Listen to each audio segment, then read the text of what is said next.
Welcome to the chase. You know, we're all running this race. We're all trying to claim victory in it. Think about it like this. All the while you're chasing after something that's good, God's chasing you with something great. Well, hello, I'm Chris McAlpin with The Chase. And I hope that wherever you're going, whatever you're doing, that you're doing something cool, that you're building something great, that you're leaning in, that you're pushing hard. Or maybe you just need a rest. You need to catch your breath. And that's okay too. Know that we're here to help you. We want you to win. This show's about making money. And it's about investing. And investing in ways that doesn't hurt people and doesn't hurt the environment. It's also about the chase. That all-consuming drive that we all have for something good. The passion, the pursuit to win, to build, to be creative. But you must know that, all while you're chasing something good. The God Almighty, who loves you, is chasing you with something great.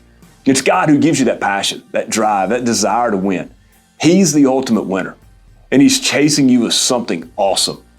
And I know, when somebody says something like that, you hear a red flag. They start popping up all over the place. But please listen, we're here to educate. We're here to help people. We want to change lives. This is certainly not a ploy to use the Bible to sell people on becoming our clients. We look at the investment world through the lens of the Bible, which in our opinion, and I think I can make a very good argument for this, is the source of all truth. I'm an investment advisor. Our firm does financial planning, and we manage our clients' investment money for a fee. This is how we make a living. And we and our clients own some of the positions and use some of the methods that we discuss on this show. We're not giving personal investment advice. We can't do that on a podcast because we don't know you. And we don't know your personal goals, your needs, your financial situation. In fact, you shouldn't take any financial advice from a podcast. Education, sure, but not advice. I believe that you should seek investment advice on the securities and the strategies in regards that we discuss on this show to see how they best fit you. Hey, we'd be happy to do that. We want to get to know you, but this show is for educational purposes only.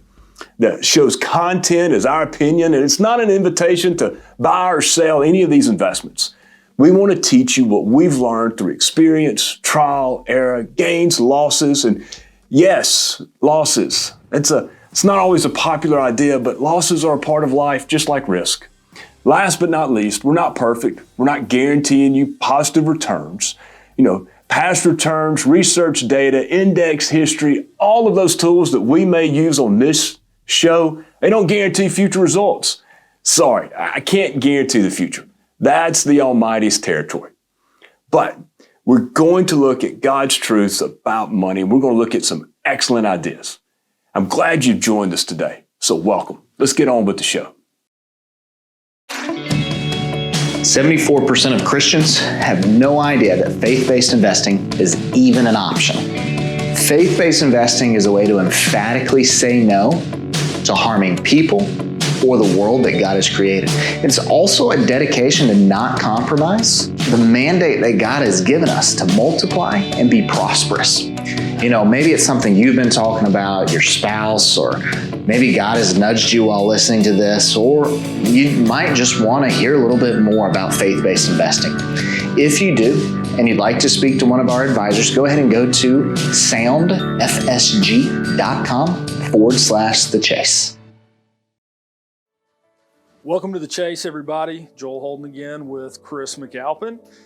Today, we are going to continue on the topic that we started with you last week, and that's financial planning. And if you haven't listened to that one, go back, check it out. It's a really good foundation for where we're about to go with this conversation. So really what we wanted to go through today was some really functional, practical things that you can do on a day-to-day basis in order to start taking those steps for building out your personal financial plan, whether you're working with an advisor or using an online service or a piece of paper on a yellow pad, it doesn't matter. There's some foundational things that are pretty simple, easy steps that you can take to do that. So, Chris, before we get started, How are you doing? I'll give you a chance to talk. Do I? Oh, thank you. Do I need to go back and listen to the other podcast? I would hope not, since you were literally sitting across from me when we had the conversation. Okay. I did listen to every word you said in that podcast when we recorded. Sure you did. I do. I listen to every word that you say. I'm sure you did. I do. I really do. So we're talking about financial planning today. We're going to the basics. Yeah. Okay. Yeah, just basics. Where do we go when we go to the basics? So income, expenses, debt, right? Those are the three things we need to talk about. But before we get in, that's the functional meat and potatoes part of it, right? That's where you actually get to start turning knobs and pulling triggers and those types of things. But before that, we really need to talk about goals, Yeah, okay? we do. So you got big goals. Big goals can be buy a house. Big goals can be pay for college. Big goals can be, whatever it is for you. Some people's big goals may not seem that big to others, and that's okay. Big is a relative term, but it's something that I would tend to think about that's really important and something big that you would like to accomplish with your money. That's Okay. right. Long-term goals. Long term. Long term. Where do you want to go Sure. long-term? Sure. How often do you think people think in those long-term goals, though? I know I don't ever think about it. I mean, I know that you don't either. You and I talk about this all the time. Like, and my wife would probably agree as well. I don't plan much past lunchtime. Typically speaking, I just don't think about it that way. For me to think long-term goals, they're very ambiguous to me. It's not something specific like I want to have. I'm going to completely make this up. I want to have a 3,000 square foot house on 9.5 acres with an acre and a half pond and nothing but hardwood trees because I don't want to mow grass and I want it by the time I am 45 and a half. Yeah. And I want it in this.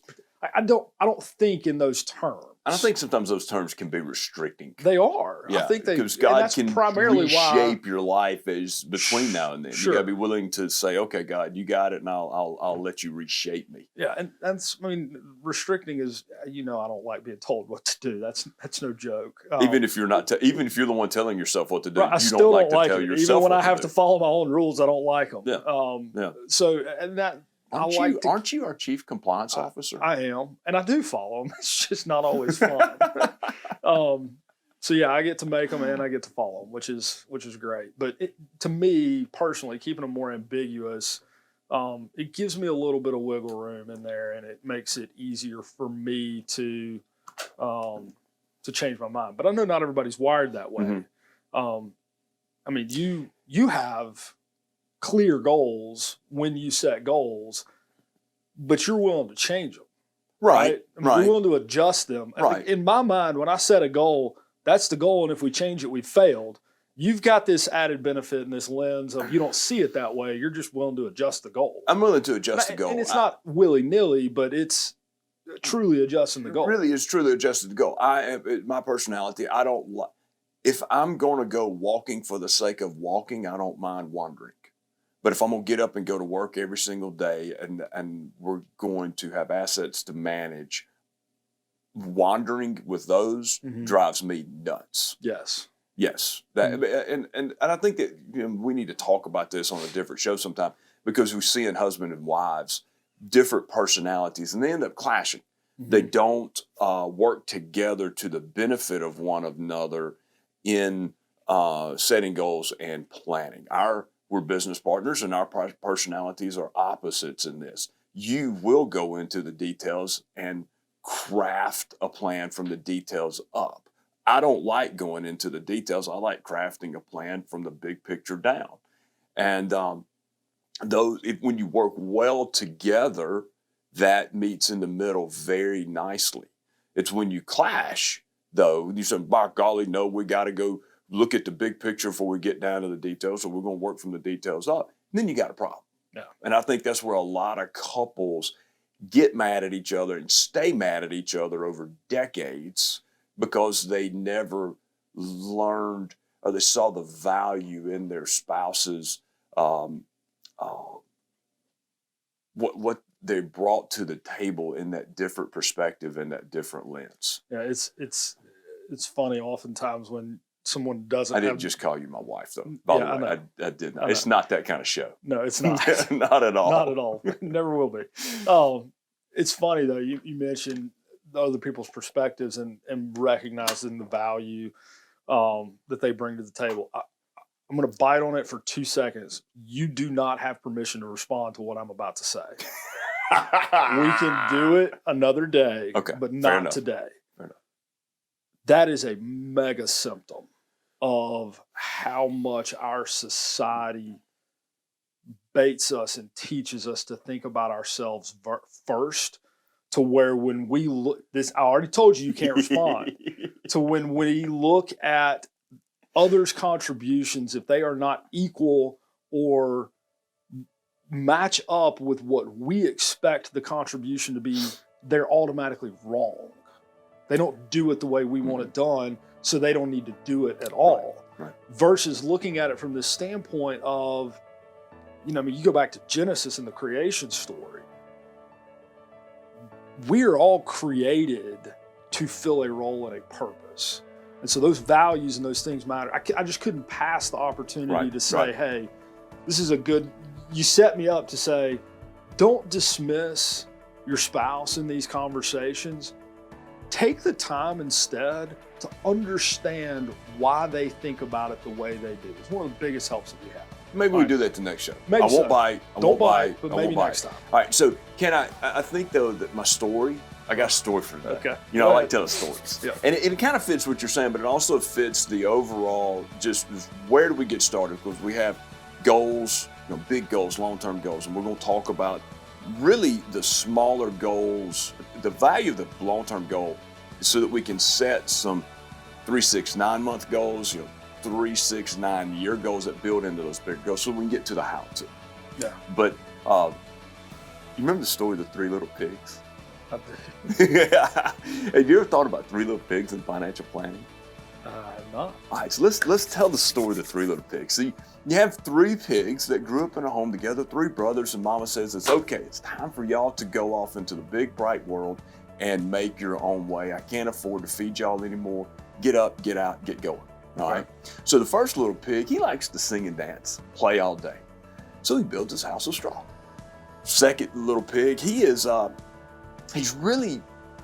he's missing out with his brother who's getting to sing and dance and play all day. So he starts to build a house, but he really sees his brother playing and goes, all right, I'm gonna just throw it together with sticks so that I can go play with my brother. Fear of missing out right there. Mm-hmm. And then the third little pig says, I'm going to build a house of bricks and I'm going to plan and I'm going to draw and I'm going to have a blueprint and I'm going to build my house up sturdy and strong. We all know the story. The big bad wolf comes by and he smells a little pig. He smells barbecue sitting in that straw house. So he goes up and he knocks on the door and he says, little pig, let me in. And the little pig says what? Do you remember? Not by the hair of my chinny chin chin. That's right. Not by the hair of my chinny chin chin. So the big bad wolf says, I'm going to huff and I'm going to puff and I'm going to blow your house down. That's exactly what he does. Tries to take a big old bite out of that pig. He squirms away and he gets to his brother's house made of sticks. Now the big bad wolf smells 2 pigs. Mm-hmm. He's going to have barbecue and pork chops. So he goes up, he knocks on the door and he says, little pigs, let me in. But the little pigs answer, not by the hair of my chinny chin chin. So I'm going to huff and I'm going to puff and I'm going to blow your house down. And he blows the house down. Now the big bad wolf has a choice. Is he going to eat barbecue? Is he going to eat pork chops? Or is he going to try to do both? Well, he tries to get both and he gets neither one of them, and both of them run to their brother's house made of bricks. So the big bad wolf goes to the brother's house and he says, bam, bam, bam, because he now is smelling 3 pigs. So he's got bacon to go with his pork chops and his barbecue, okay? And he says, little pigs, let me in. The pigs answered, not by the hair of my chinny chin chin. So I'm going to huff, I'm going to puff, and I'm going to blow your house down. And he huffs and he puffs and he huffs and he puffs. And of course, he can't blow the brick house down. Sure. Now, this is where the story that we teach kids today, differs from the original. He says, all right, I'm going to climb up on the roof. I'm coming down the chimney, and I'm going to have a pork buffet. So the smart pig goes and builds a fire, and he puts a pot of boiling water on the fire. And about the time the wolf jumps down the chimney, he opens the top of the pot. Wolf lands in the pot. He puts the top on it, and the 3 little pigs eat wolf for dinner. Now, I'm sure there's a politically correct version to share today that we don't teach kids that things happen, but that's what happens in the original story. And so when you think about it, the first pig was lazy. Mm-hmm. All he wanted to do was play all day. And if we look at our society, Joel, we got a lot of that going on. especially after the pandemic. I mean, we all got kind of a year-long semi-work vacation. I'm not really sure there's this cultural shift that is running really fast to let's play all day, let's not work. Well, I mean, go back to the pandemic, right? I've talked to more than one person now that own pool businesses, and they sold out of pools before May of last year and are booked and busy putting in pools this year. You couldn't buy a boat. You couldn't buy a jet ski. I mean, everything was gone. Sold out, gone. I mean, right? Gone. So we've had the first little pig and builds his house of straw, and we're continuing into it, and we need to get out of the pandemic. You know, the first little pig builds his house of straw, and he loses everything when the big bad wolf comes. Second little pig builds his house of sticks. First one's lazy. I'd say the second one has FOMO because he really wanted to go play with his brother. So FOMO is fear of missing out, right? Right. You see what's happening everywhere else, and you're like, I want that. Yeah. And we all have that to a degree, whether we want to admit it or not. We all have aspects of every person in this story. We do. Because the big bad wolf was greedy. Yep. If he'd have just picked barbecue or pork chops, one or the other, he'd have caught one of those little pigs and he'd have been fed fine. Yeah, it's a good meal. Yeah, it's a good meal. And he ended up being for dinner. Yep. You have one pig in the whole thing. You have one character in the whole story who planned and prepared and was ready, and he was able to lead his family, survive the day, and he actually invited everybody for dinner. And we think of these childhood stories, they were meant to teach a moral, right? Now, everybody will remember the 3 little pigs. But are you going to be lazy? Are you going to have fear of missing out? Are you going to be greedy? Or are you going to prepare, plan, and be able to take action when the time comes? All right. In that vein, then, let's talk about how do we actually get there. So we talked about goals, and we've identified these 4 characters, right? You got greed, you got planning, you got missing out, and you got laziness. Some of the hardest things to do when we sit down, I'm just thinking about conversations I've had with clients, and their situations are very different for everybody. But one of the hardest things to do for any of us is to develop a new habit, right? You and I have talked about this for years, and we've tried it for years, or I have at least. Exercising. Not my favorite thing to do in the world. Oh, you love to exercise. Was never I didn't play sports in school. I was 155 pounds soaking wet, and 3 of the guys on our high school football team played in the NFL. I was not about to be a tackling dummy. I was smart enough to recognize I did not want that, okay?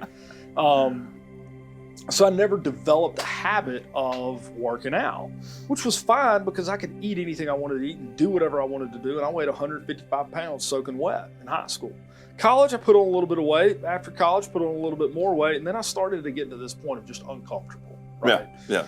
And so I decided I was going to do something, and you were very encouraging in this process, and so we did Couch to 5K running. We did. And what I realized is there's a reason I don't work out.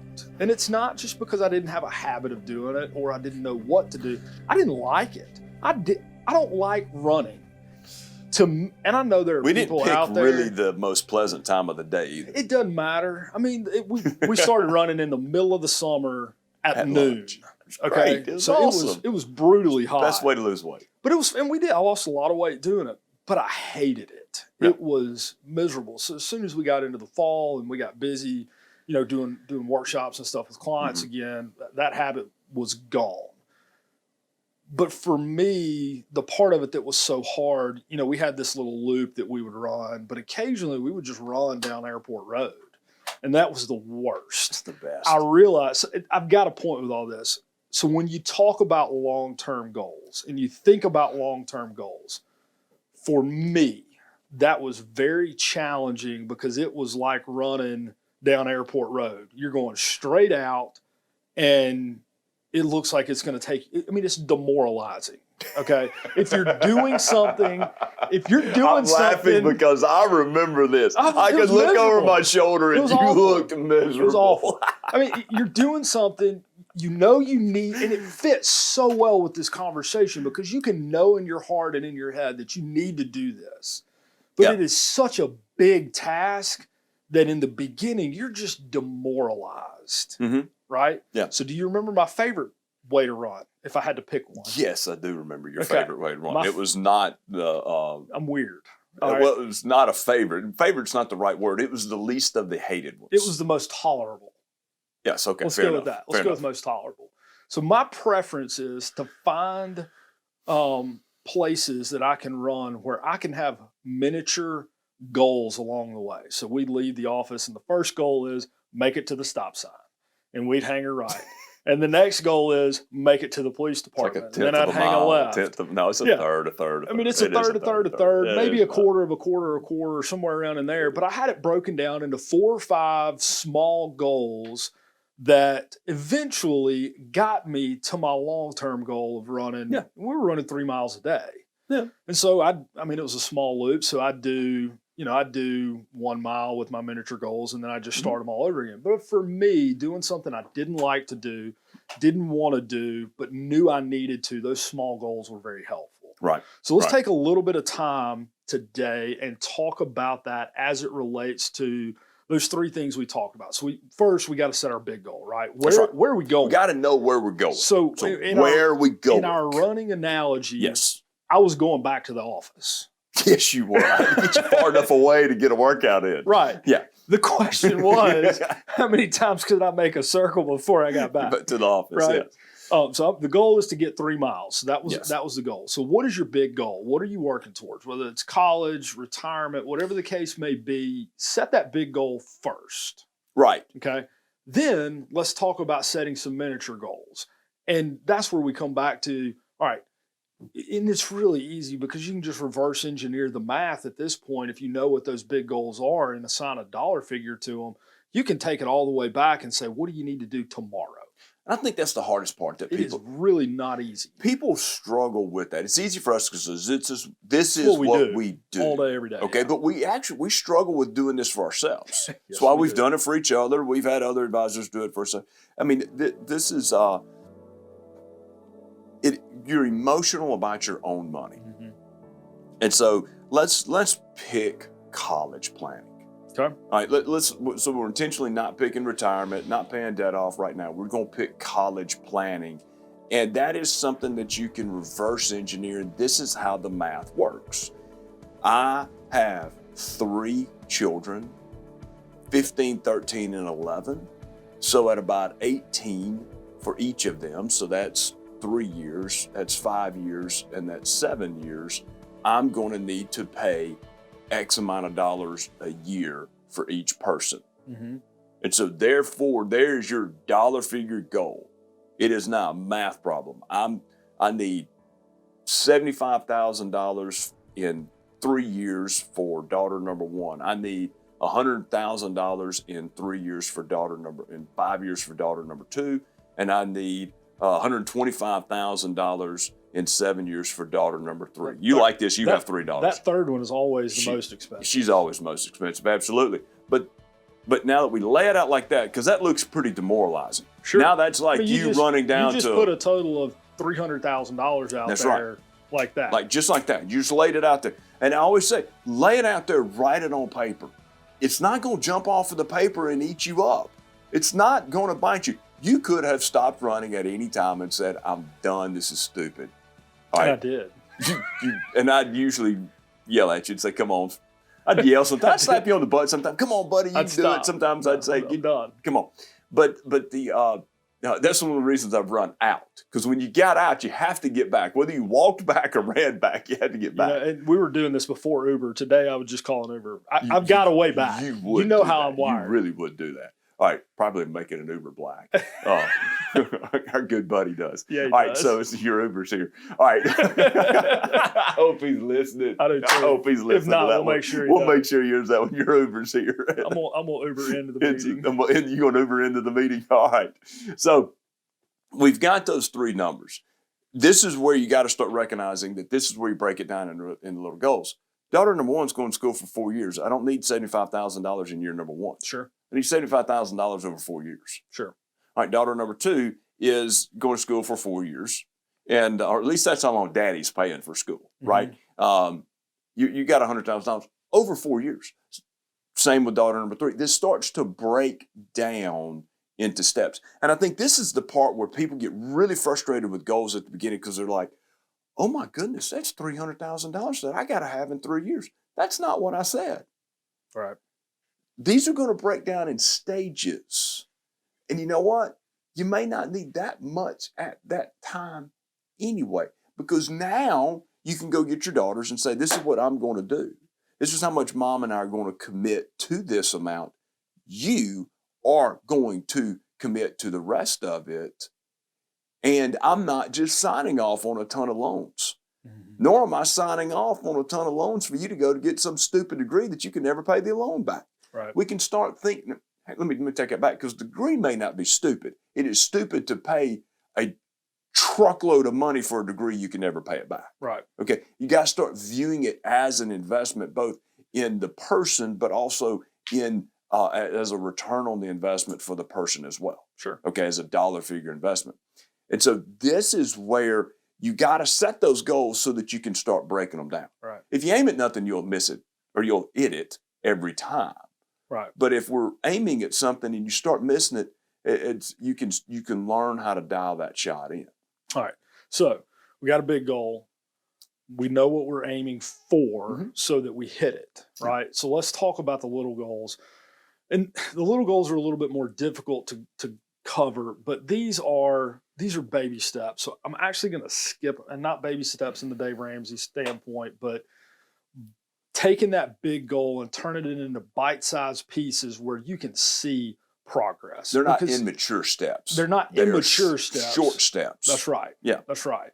These are the foundational things to take something of, I got to have $300,000 that I'm going to spend over 4 years, and turn it into something that is manageable today.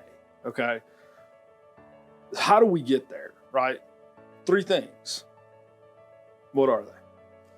How do we get to the the goal baby itself? Yeah. To the baby step? Well, you got to make the plans. Right. You got to that actually should be a goal. Right. That you're going to sit down and make the a plan itself. Right. Yes. You got to review that plan. Is it an accurate plan? Is this plan going to work? Keep planning until that plan works. You got to take action. Okay. And then you got to review your plans. And so you take action, you start taking those steps. You get down the road, 3, 6, 9 months, at least annually, you need to stop and look back. Is this plan, am I following this plan accurately? Right. And is it going to still work? Has my life changed? So you get around to an annual review. Daughter number 1 gets a scholarship. Sure. Praise God, that a girl. You know, now the money can change. Right? How do we adjust for that plan? Do I pay for their daughter's grad school, or does daughter number 1's money go to daughter number 2? That's a family choice. Sure. You know, Or you could put it towards something else. you could put it There's towards all something kinds else. of All options. kinds of options in that. That's exactly right. All right. So let's assume that we've done all these things, right? We've got our big goal. We've got our short-term goals laid out, right? We've created our plan, and now we need to know, and the plan says, okay, we need X number of dollars a month, okay? We got to look at income, know what you have coming in, right? And a lot of people look at this different ways, and I've seen there's a bunch of financial planning tools and software out there, and they get gross, and they want to pull your taxes out and insurance and all this stuff. Really simple way to do this, sitting at the kitchen table with your wife, figure out what's deposited into your bank account every month. Write that number down, because that's what you have available to spend. Right. Okay? I always say we think in gross. You ask somebody, how much money do you make? I make $152,000 a year. Right. Well, how much do you actually live on? Oh gosh, like I don't know. $300. I don't know. I don't know. You say, I don't know. Nobody knows. I don't know. They don't. We think in gross. We live on net. Right. So plan on net. So let's say you've got $10,000 a month coming into your house. You're sitting out at the kitchen table with your spouse, $10,000 a month. What's the very first thing you do? I'm drinking water. Why are you asking me? You're the What do you you're do? the smart guy. So the first thing that I'm gonna do when I sit down, I got the goals. I got my baby. I got my short steps to those goals. I start assigning dollar figures to reach those goals. What's the first dollar figure you assign? Tithing. Very good. First thing they do is tithe. It goes to the Lord. Don't camp on this. We've touched on it before. What do we tithe off of? Gross or net? Gross. Every time, right? Yeah. Proverbs 3:9. Give from your first fruits. Give from your first fruits. All right. Exactly. So we get our tithe. We set that aside. I'm going to use round math just to make this conversation simple. Let's say that's $1,000 of the 10,000. It'll actually be a little bit more than that because let's go with that. Anyway, that's fine. Let's go with that. $1,000 of 10,000. All right, There we go. We've got 1,000 set aside. What's next? Now we got 9,000 left. Take notes now, man. Let's find out. I didn't tell you you don't have to do math today. Math's hard. Math's if you need hard a calculator, let me know. All right. You got yours handy? All right. So maybe. we got no. All right. The way that I'm going to do this, we're going to tithe first. Second, we're going to pay yourself first. What do you mean by that? Always, it's kind of funny, right? So we're going to pay the Lord first because Okay. you're going to. When we tithe, we're giving money back to Him that honors Him, and it says, "I trust you that you can do more with my 90% than I can do with 100%." Number one. Number two is I'm going to pay myself first. So I'm going to save money. I'm going to put money in an investment account every time.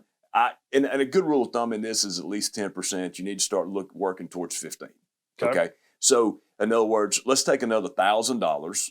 $1,000 to the tithe. Let's take $1,000 to savings and investing. I'm going to write these down so I don't forget where we are. Yeah, I am too. All right. So we're going to go with savings and investing. And that can be, you need money going into an emergency account. You need money going into your 401k for retirement. You need money going into that college plan to pay for college. Okay. That's where your money is going for the future goals. Start with the big ones in this first. So hold on. Okay. Now I may take that statement back. No, go ahead. You can keep that statement because you said something that I think is contrary to the way most people look at budgets. Right. And I was trying really hard not to use that word because that word is painful for a lot of people. But that's contrary to how most people actually spend their money. Most people, my guess is, pay all of their bills first, then they do everything they want to do. So, and when I'm talking bills, I'm not talking about Netflix, Amazon Prime, Spotify, cable TV. That's not a bill. That's entertainment. That's entertainment. Okay. That's right. That's right. I'm talking utilities, gas, electricity, water, groceries, childcare, medical stuff. That is a bill, an expense, right? Right. Our mortgage. So we take care of our expenses first, then we do all the things we want to do, and then if there's anything left over, we save it. Well, now all of a sudden and then we toss a $5 bill into the offering plate on Sunday.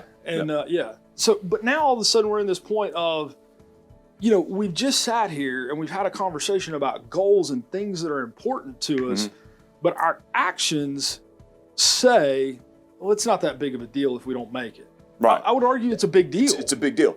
It's backwards thinking. It is. It is terribly backwards thinking. So if I was sitting here with a big jar, okay, and we wanted to put water, sand, pebbles, and rocks in it, if I put the water in there first, am I going to put anything else in there? Is anything else going to fit?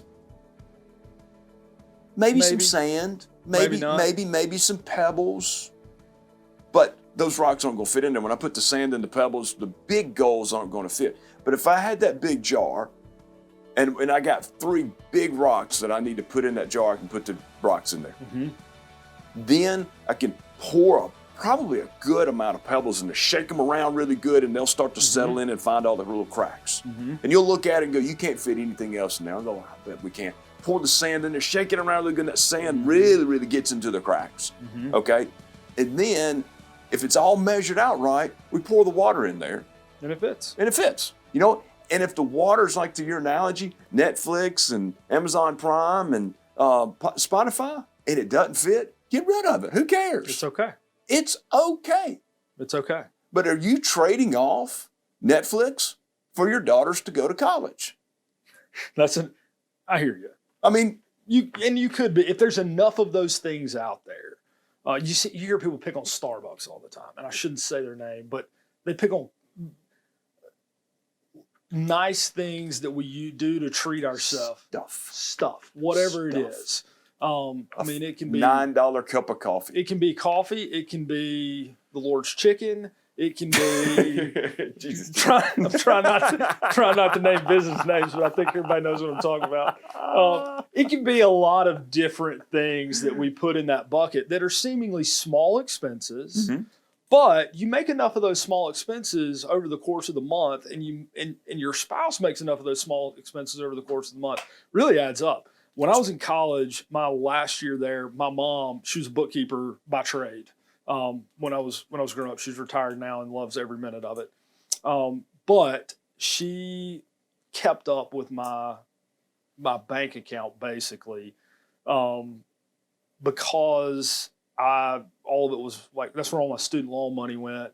And it's just kind of what she did. I don't know why she was doing it, but one day she saw how much money I was spending eating out, and, didn't tell me she was doing this, but she went through the whole thing and categorized my spending.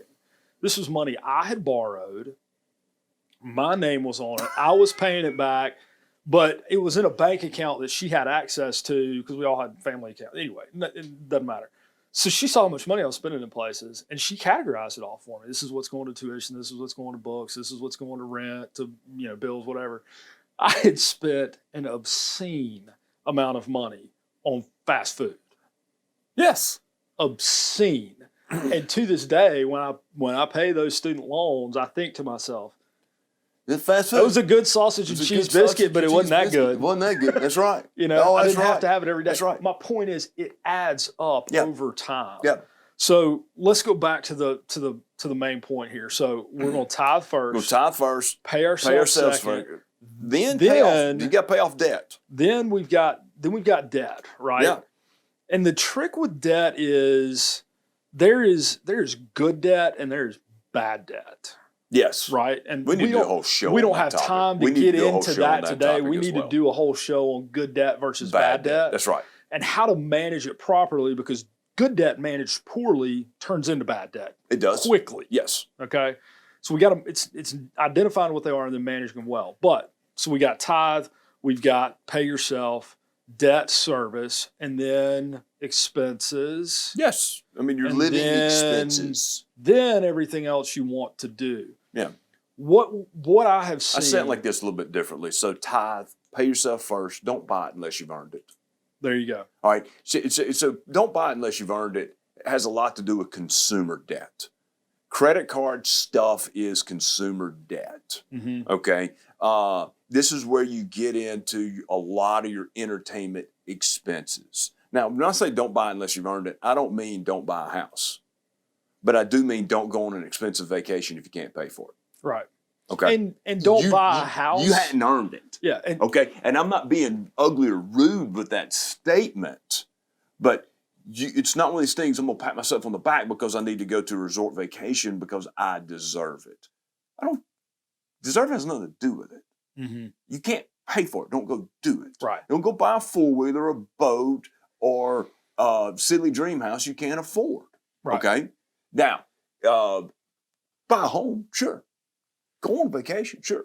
All right. But you borrowed on the home, I'm getting into debt and I shouldn't on this one. But that's where people really start to mess up. Mm-hmm. And especially those that grew up in, strong, solid middle to upper middle class, and they're 25, 28, 29, getting married, and they're going to buy the same home that their parents have now. Right. Same toys. Same Same toys, everything. same everything. That's the lifestyle they've become accustomed to. Right. Which That's stupid. we're going to have a whole nother We're going to have conversation, another conversation on lifestyle. on financial lifestyles. Financial lifestyles. Right? Okay. All right. So let me come back because we are. I think we're getting the signal. We're supposed to wrap we up. need to start wrapping up. Yeah. So we're finishing up that 3-mile run.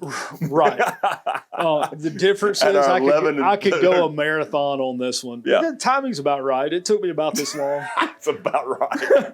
I was so happy when I was averaging 10 minutes. It was not even funny. All right. So we got the tithe, pay yourself. Don't buy it unless you've earned it. Then all your expenses, then the entertainment aspect.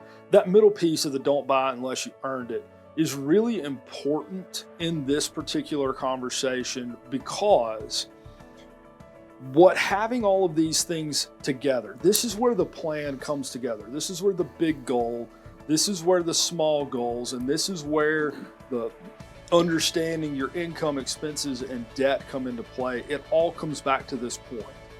You now are put in a position. So let's say after everything we have spent, right, of our $10,000, we've been $1,000 of tithe, $1,000 of savings. Let's say there is, quote unquote, $1,000 worth of disposable income at the end of the month. So we've paid for groceries and gas and all of our utilities and all those types of things. We got $1,000 of true disposable income to fund our goals.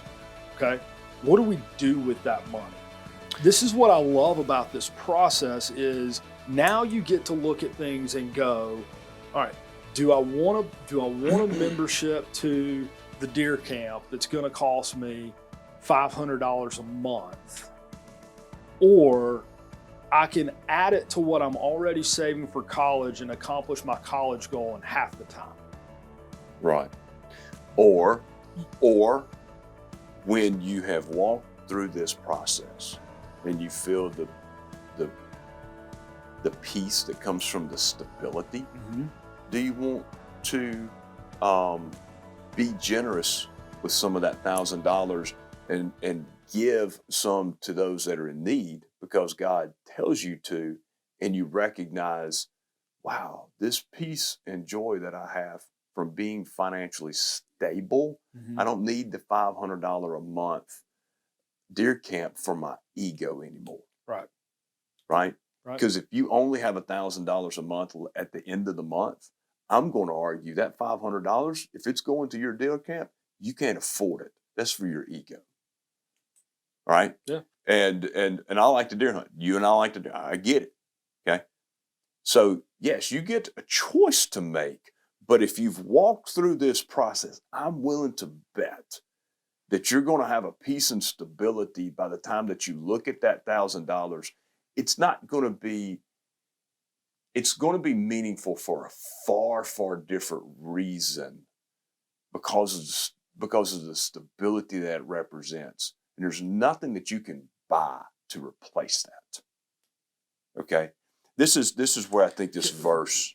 Go ahead. Will you do me a favor? Mm-hmm. Say that again. That is such an important statement to make that I don't want it to get lost in this conversation. Right. Make that statement again. When you've walked through a planning process and you have money left over at the end of the plan, let's stay with our $1,000.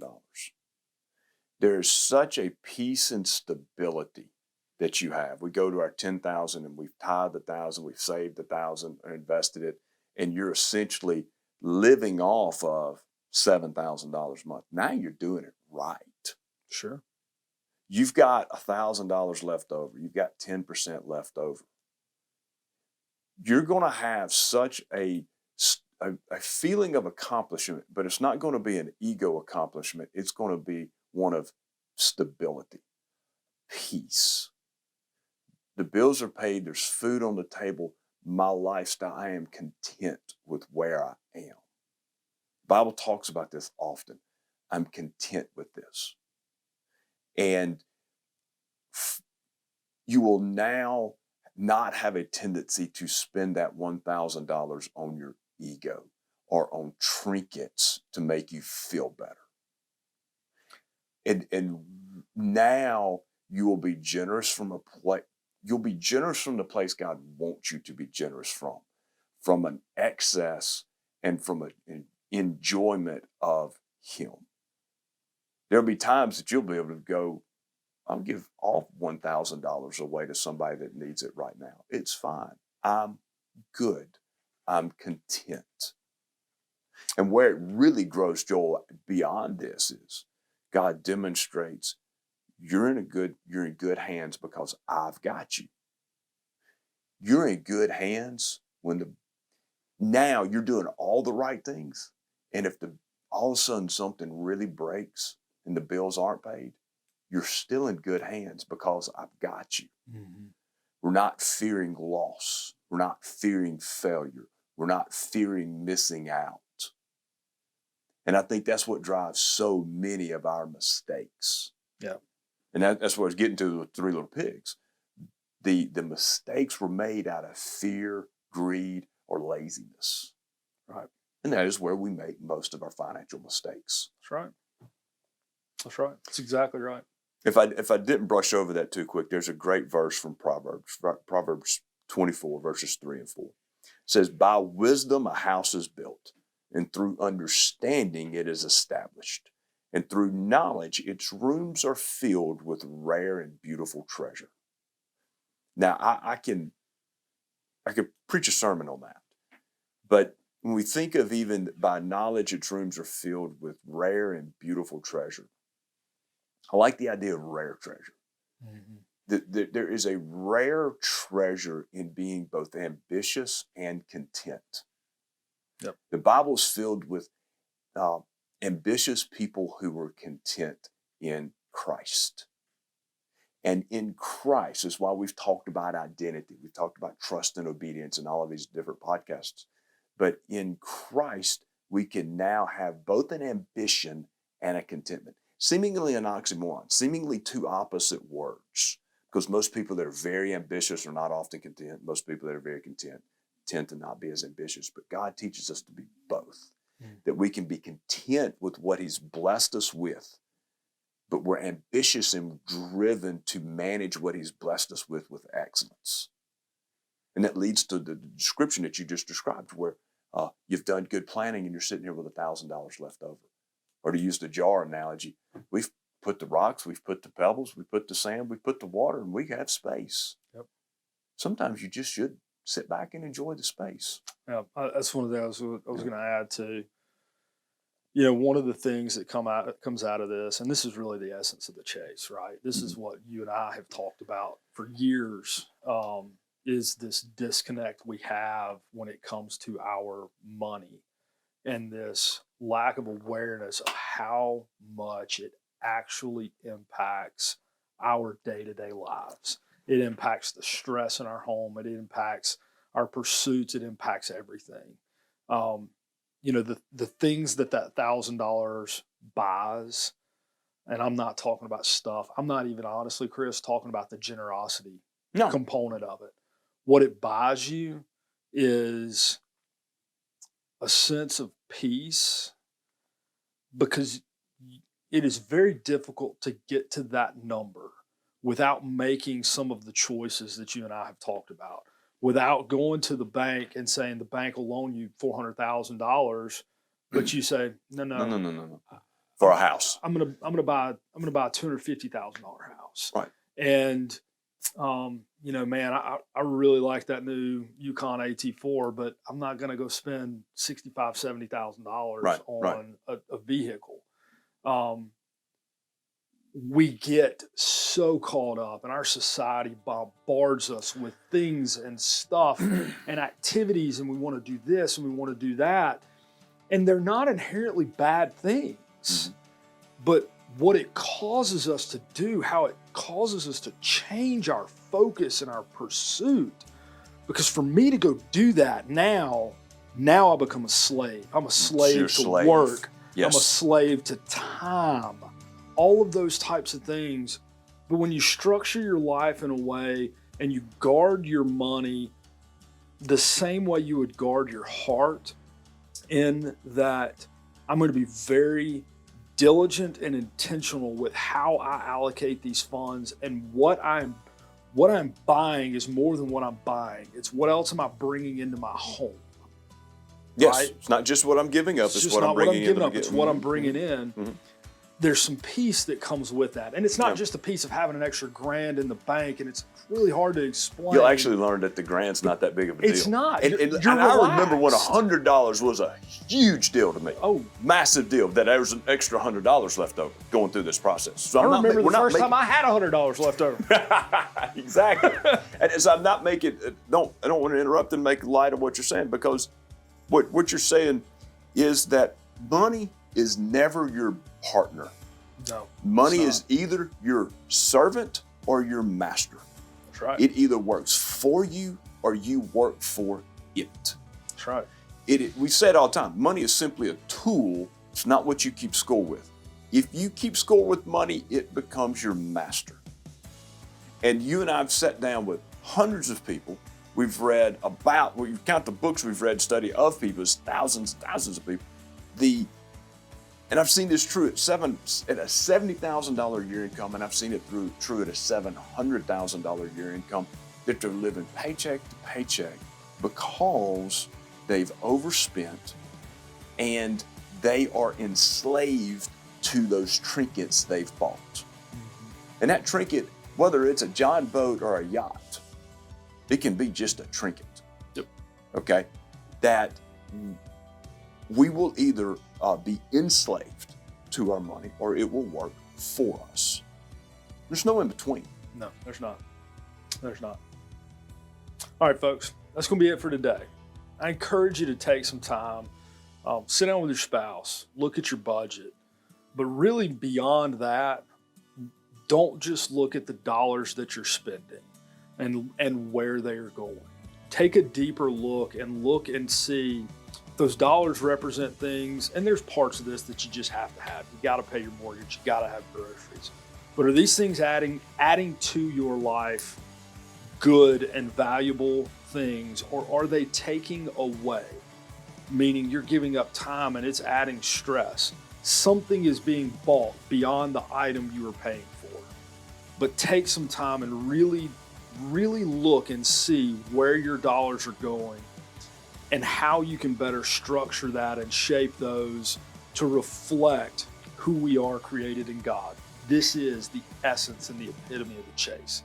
This is where everything else begins, with the dollars we have coming in and where we choose to have them go out. I hope you guys have a great week. Look forward to seeing you again next time. Bye-bye. Investment advisory services offered through Sound Financial Strategies Group, LLC, a registered investment advisor. Certain representatives of Sound Financial are also registered representatives offering securities through APW Capital, Inc., member FINRA, SIPC, at 100 Enterprise Drive, Suite 504, Rockaway, New Jersey, 07866, at 1-800-637-3211. Sound Financial and APW Capital are separate and unrelated companies.